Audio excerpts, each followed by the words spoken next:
Now that was God. Have you ever been stranded on the highway, your vehicle disabled, not knowing what to do, and your family was in the vehicle with you? This is Christie's story, from Texas. A few years ago, my family and I were traveling the United States in a 1994 37-foot Fleetwood Bounder. It was our home, my husband, myself, our 3 daughters, and a cat. And I remember the morning so clearly. We had just left San Antonio, Texas. We had left an auto repair shop getting our brakes and brake lines fixed. And we were headed to spend a few days in Dallas, Fort Worth.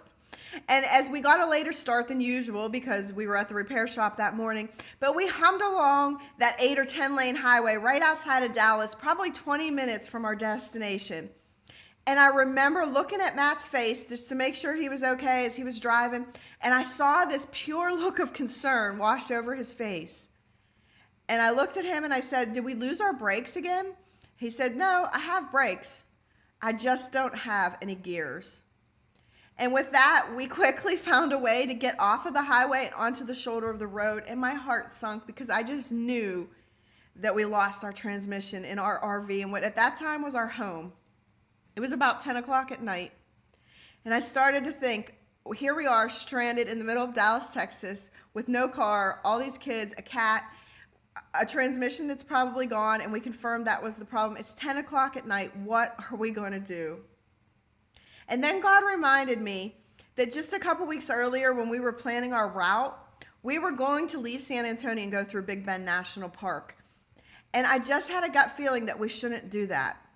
And thank goodness we didn't do that, because had we went to Big Bend National Park, our RV would have never made the hills of that park. We would have lost our transmission in that park. And who knows if we would have had cell phone signal, access to help would have been so much harder to get than right along the highway in Dallas. And so that was God. The other thing that quickly started happening as we tried to figure out solutions and what to do is I ended up having long distance relatives that lived just about 45 minutes outside of Dallas where we broke down. And they were so generous to come and pick us up and allow us, our kids, our cat, to stay in their house for a few days while our RV got fixed.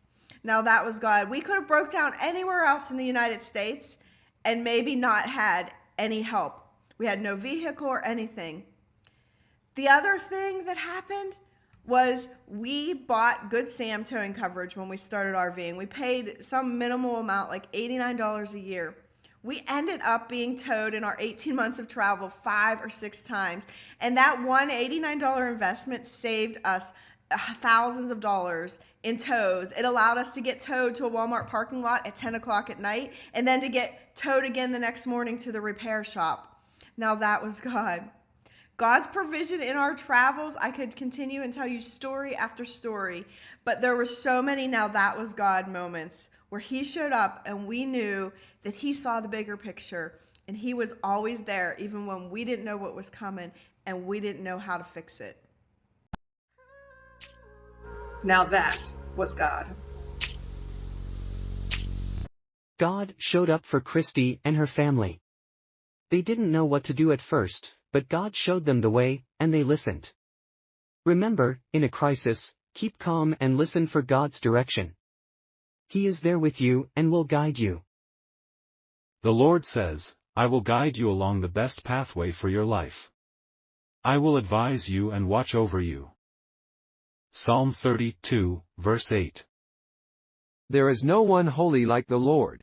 There is no one besides you. There is no rock like our God. 1 Samuel chapter 2, verse 2. Fear not, for I am with you. Be not dismayed, for I am your God. I will strengthen you, yes, I will help you. I will uphold you with my righteous right hand. Isaiah 41, verse 10. I have taught thee in the way of wisdom, I have led thee in right paths. Proverbs 4 verse 11. In all your ways acknowledge him, and he shall direct your paths. Proverbs 3 verse 6. He renews my strength.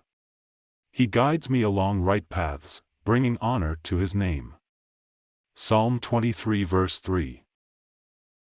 No matter what lies ahead, God is faithful. We welcome and appreciate your God story, and would love to share with others. Send it to nowthatwasgod@gmail.com. Join us in glorifying God for His amazing love. Don't forget to click on the logo button below to subscribe to this channel.